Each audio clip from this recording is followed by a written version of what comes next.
নেতা হতে চায়, অমুকের ছেলে খেটে খায়, ও নাকি বড় নেতা, তমুকের ছেলে ওই মাটি কেটে খায়, ও নাকি বড় নেতা, অমুক নেতা তমুক নেতা। নেতার স্বাদ জাগে নিজের ভিতর। দায়িত্ব যে এত সহজে নিতে চাচ্ছেন, দায়িত্বের জবাবটা কি দেওয়া যাবে?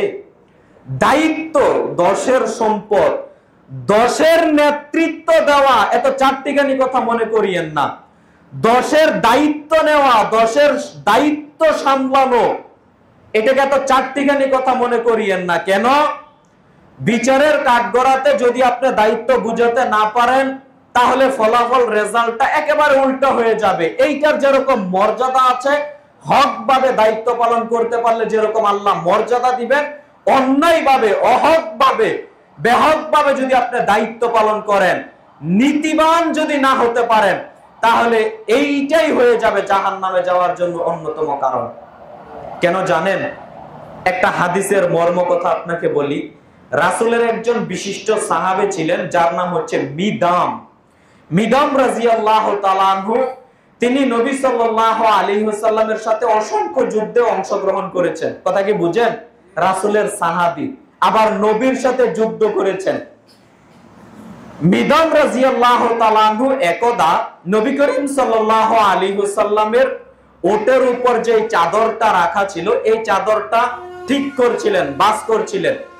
এমত অবস্থায় হঠাৎ একটা তীর এসে লেগে মিদাম নিহত হয়ে যায়। তো পাশে অন্যান্য সাহাবায়ে কেরামরা আছে, বলা শুরু করে দিল, ও তার জন্য কি সুখবর, এ তো জান্নাতে চলে যাবে, তার জন্য কি সুখবর, এ তো জান্নাতি মানুষ। এই পর্যন্ত বলতেই নবী সাল্লাল্লাহু আলাইহি সাল্লাম কথা শুনে ফেললেন। তিনি বলছেন, কাল্লা, কখনো নহে, ইন্নী রাইতু ফিন নার, আমি তাকে জাহান্নামের আগুনে দাউ দাউ করে জ্বলতে দেখছি, আর তোমরা তাকে জান্নাতি বলছো? অসম্ভব, আমি তাকে জাহান্নামের আগুনে দাউ দাউ করে জ্বলতে দেখছি, আর তোমরা তাকে জান্নাতি বলছো কেন? কেন? এই মিদাম খাইবারের যুদ্ধে অংশগ্রহণ করেছে। খাইবারের যুদ্ধ থেকে একটা চাদর আত্মসাৎ করে নিয়ে এসেছে, আমাকে বলেনি, কাউকে বলেনি। একটা চাদর নিয়ে এসেছে, আমাকে বলেনি, কাউকে বলেনি। তো এই চাদরটা আত্মসাৎ করে নেওয়ার কারণেই মেদাম জাহান্নামের আগুনে দাউ দাউ করে চলছে। কথা কি বুঝেন? এই পর্যন্ত বলা শেষ। নবী সাল্লাল্লাহু আলাইহি ওয়াসাল্লামের অসংখ্য সাহাবায়ে কেরাম, কোন কোন সাহাবায়ে কেরাম একটি জুতার ফিতা নিয়ে এসে উপস্থিত। আল্লাহ রাসূল, আমি অমুক যুদ্ধ থেকে এই একটি জুতার ফিতা আত্মসাৎ করেছিলাম, আপনাকে বলিনি, এই নেন জমা। আল্লাহ রাসূল, আমি এই যে দুইটি জুতার ফিতা নিয়ে আসলাম, আমি অমুক সময় অমুক যুদ্ধ থেকে আত্মসাৎ করেছিলাম, আপনাকে বলিনি, এই নেন জমা রেখে দিলাম। নবী সাল্লাল্লাহু আলাইহি সাল্লাম একটি জুতার ফিতা হাত দিয়ে ধরে বললেন, দুইটি জুতার ফিতা হাত দিয়ে ধরে বললেন, শোনো, যারা একটি জুতার ফিতা আত্মসাৎ করে তারাও জাহান্নামে যাবে, যারা দুইটি জুতার ফিতা আত্মসাৎ করে তারাও জাহান্নামে যাবে। তার মানে দশের সম্পদ থেকে আপনি বিন্দু পরিমাণ আত্মসাৎ করবেন, একটা জুতার ফিতার মূল্য কয় টাকা বলেন? 5 টাকা, 10 টাকা। এখন তো 30-40 টাকায় স্যান্ডেলই পাওয়া যায়, জোড়া স্যান্ডেল। ব্যাঙ্গারিতে নিয়ে চলে না?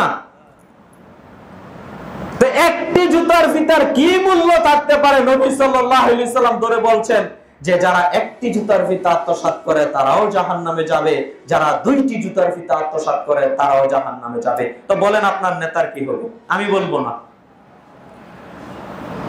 আপনার ছেলে যে বড় নেতা হতে যাচ্ছে, আর আপনিও দিয়ে দিচ্ছেন, নে, এখনকার যুগ এসেছে নেতৃত্ব দেওয়া, দে, এখন বিএনপির যুগ, যা তুই ক্ষমতা দায়িত্ব পালন করো। আওয়ামী লীগের সময় দায়িত্ব পালন করে ছেড়ে দিচ্ছেন, দায়িত্ব পালন করছেন না, জবাব কি দিতে হবে না?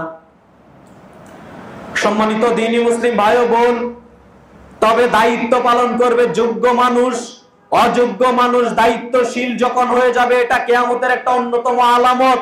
যোগ্য লোক যখন দায়িত্ব পালন করবে এবং হক ভাবে যখন দায়িত্ব পালন করবে, বিচারের কাঠগড়াতে 7 শ্রেণীর লোক আল্লাহর আরশের নিচে স্থান পাবে।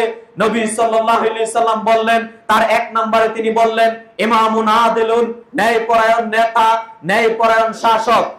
সত্যই যারা হক ভাবে দায়িত্ব পালন করতে পারে তারা বিচারের কাঠগড়াতে আল্লাহর আরশের নিচে স্থান পাবে। 2 ওয়াশাবুন নাশা ফি ইবাদাতিল্লাহ, ওই যুবক যেই যুবক ছোটবেলা থেকে ইবাদত বান্দিগি করে করে বড় হয়েছে। সুবহানাল্লাহ।